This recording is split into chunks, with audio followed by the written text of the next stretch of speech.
Hi, I just watched the segment on the news, and usually you don't see much about trucking, but I just saw like a 4 minute, 30-second presentation called Why is Trucking Industry in Trouble? And it was funny because they said since the fall of 22, tens of thousands of independent truckers, most of them just having one truck, have left the industry. And my first thought was, how did they know about me, Because I sold my truck in September, October, right? And I had only one truck. I was independent and I left. So it turns out I was far from being alone. And that right now, really, things are not looking up for truckers. And they quoted one lady where she said, independent carrier, she was making 20,000 in profit per month, which I want to see some proof. 20 grand in profit, not just revenue, profit.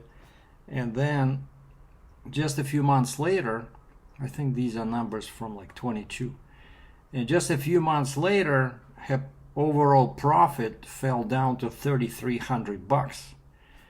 And she had a very expensive high rent, still renting at 20, and she's profiting 20K a month, and she's still renting, but I don't know. Anyway, so she had to return the truck, and she lost her down payment, I think $4,000, and the leasing company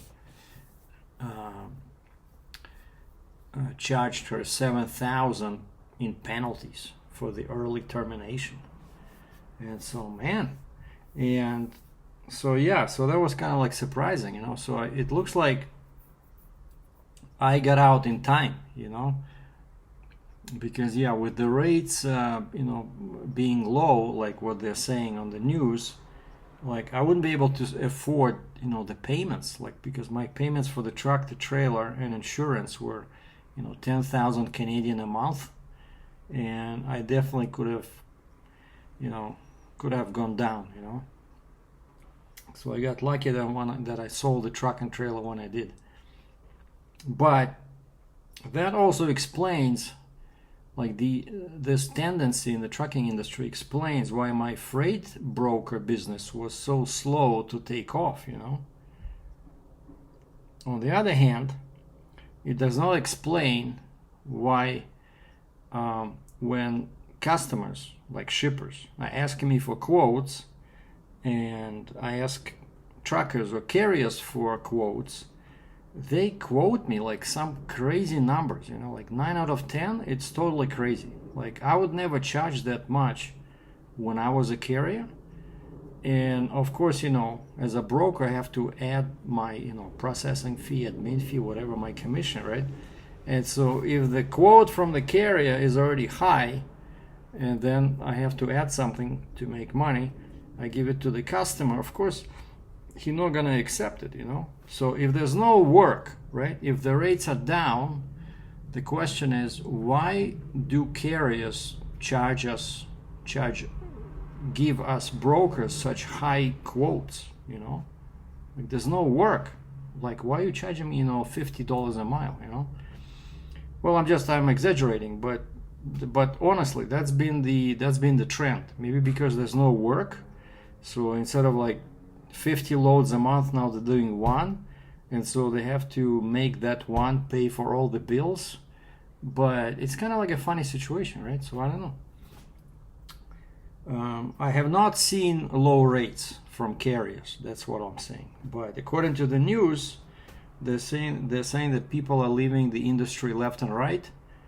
And my advice to somebody who's independent right now is probably you have to find a way of reducing your monthly costs,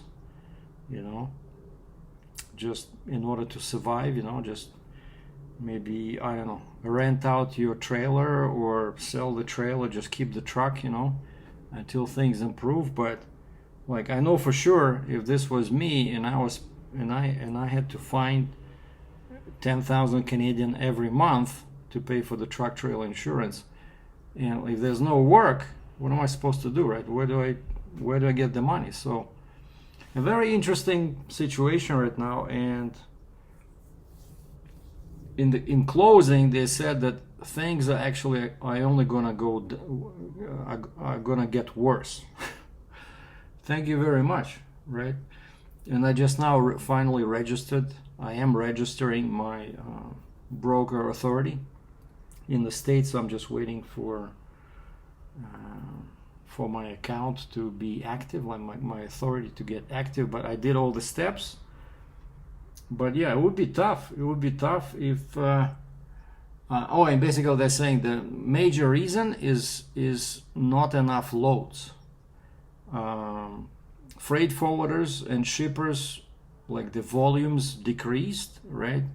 They have too much stuff on the shelves, like for regular drive-in trailers, and so they don't buy as much, product as before, and so they don't need as many trucks, right? And because of that, the rates are dropping.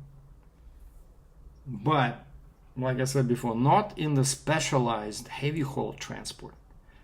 I have not seen any lower rates. People still want a lot of money, and which makes it difficult for us brokers to be competitive, with the customer.